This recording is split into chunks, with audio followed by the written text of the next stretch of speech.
Assalamualaikum warahmatullahi wabarakatuh. Perkenalkan, nama saya Raffi Palitwi. Di sini saya akan menjelaskan sejarah suling Sunda. Suling merupakan salah satu alat musik tiup yang terdapat di dalam penyajian pertunjukan karawitan Sunda dan telah ada sejak tahun 1800-an.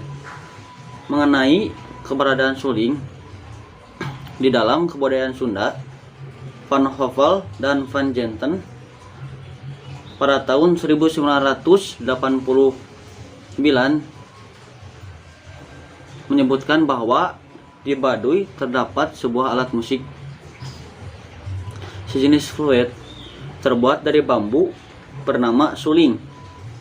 Suling pertama kali digunakan kesenian gamelan degung klasik pada tahun sekitar 1900-an.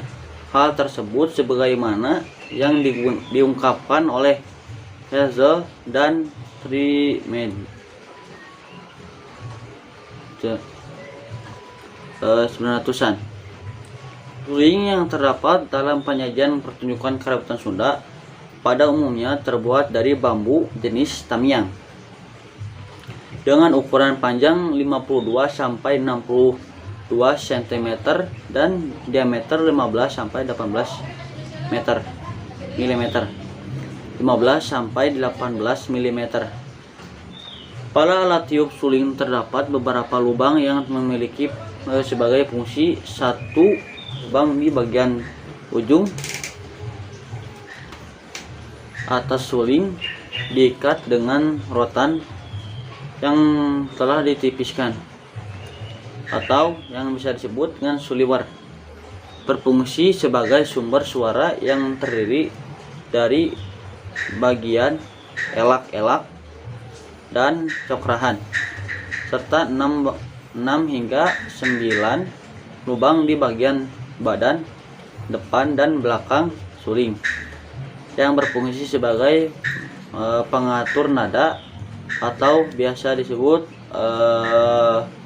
riang surupan. Suling diklasifikasikan menjadi dua jenis berdasarkan jumlah lubang pengatur nadanya. Pertama adalah jenis suling yang memiliki 6 lubang pengatur nada, dikenal dengan istilah sebutan suling riang genap. Atau ada juga yang menyebutnya suling tembang. Disebut suling tembang karena alat tiup tersebut biasanya digunakan sebagai salah satu alat musik pengiring dalam kesenian tembang Sunda Cianjuran. Walaupun dalam perkembangannya sering juga digunakan dalam kesenian gamelan degung kreasi dan kesenian kreasi baru lainnya. Kedua adalah suling yang memiliki 4 lubang pengatur nada, dikenal dengan suling liang opat, atau ada juga yang menyebutnya suling degung. Disebut suling degung karena alat tiup tersebut biasanya digunakan dalam penyajian kesenian gamelan degung klasik, walaupun dalam perkembangannya sering juga dimainkan dalam kesenian tembang Sunda Cianjuran, gamelan degung kreasi dan kesenian kreasi baru lainnya. Fungsi suling dalam penyajian karawitan Sunda. Seperti setelah dibahas sebelumnya, alat tiup suling terdapat pada beberapa penyajian kesenian karawitan Sunda, kesenian gamelan degung klasik dan tembang Sunda Cianjuran yang telah hidup lama dan konteks kebudayaan Sunda, merupakan contoh dari kesenian yang tidak lepas dari penggunaan alat tiup suling dan penyajian pertunjukannya. Fungsi suling dalam penyajian pertunjukan berfungsi sebagai satu pembawa kalimat melodi utama dalam sajian instrumentalia, 2 merean memberikan patokan atau nada pada tadi.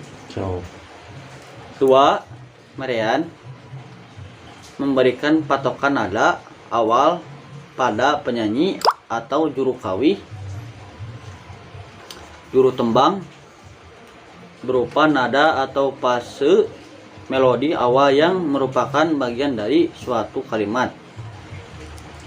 Marengan menuntun penyanyi atau juru kawi dan juru tembang dalam pembawaan sebuah kalimat melodi dengan cara membawakan sebuah kalimat melodi bersamaan dengan lantunan lagu yang dibawakan oleh juru kawi atau penyanyi tersebut. Yang keempat, nuntungan memanjangkan nada akhir dari sebuah kalimat melodi yang dibawakan oleh penyanyi atau juru kawi tersebut. Selanjutnya saya akan membahas organologi suling.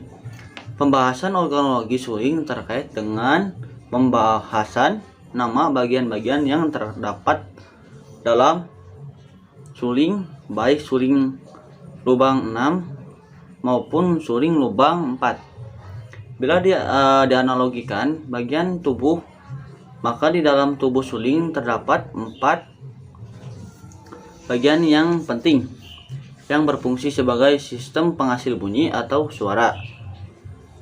4 bagian tersebut adalah 1 lubang sumber suara, 2 suliwer atau tali pengikat, yang ketiga badan suling atau bisa disebut juga awak suling, yang keempat lubang pengatur nada atau liang surupan.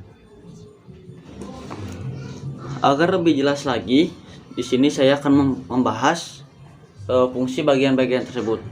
Yang pertama yaitu lubang pengatur nada, yang ini yang ada 6 ini disebutnya lubang pengatur nada atau juga dengan lubang surupan. Dan ini adalah badan suling atau yang bisa disebut dengan awak suling, dan panjang ukuran suling ini bisa 52 sampai 62 cm.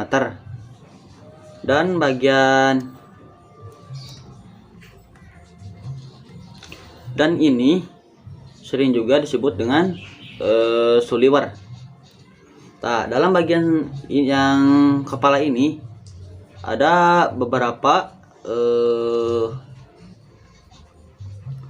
bagian yang dapat dijelaskan. Yang pertama, bagian lubang ini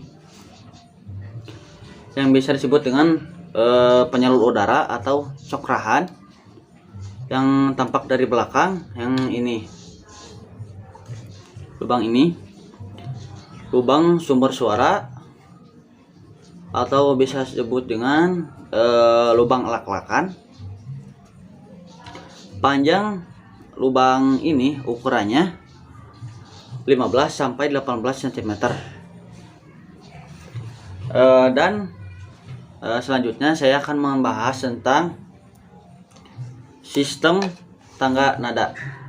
Sistem tangga nada dalam karawitan Sunda pada umumnya menggunakan tangga nada pentatonis Sunda, yaitu salendro, degung, dan madenda. Tangga nada dalam karawitan Sunda lebih dikenal dengan istilah laras. Alat tiup suling dalam karawitan Sunda pada umumnya dapat menghasilkan laras degung, madenda, dan salendro. Suling yang dapat menghasilkan ketiga laras tersebut adalah suling liang genap. Sedangkan suling yang hanya dapat menghasilkan laras degung adalah suling liang opat. Dan selanjutnya saya akan membahas tentang teknik tiupan. Secara teknis, cara membunyikan suling adalah dengan cara menempelkan bibir kita ke salah satu lubang yang terdapat di bagian atas suling yang disebut lubang sumber suara atau juga dengan sebutan lak-lakan, dan kemudian ditiup dengan perlahan. Posisi bibir bagian atas menempel pada bagian lak-lakan dan bibir bagian bawah jangan sampai meniup penuh bagian cokrahan, karena suling tidak akan berbunyi dengan sempurna. Teknik dasar tiupan dalam permainan suling pada dasarnya ada 3.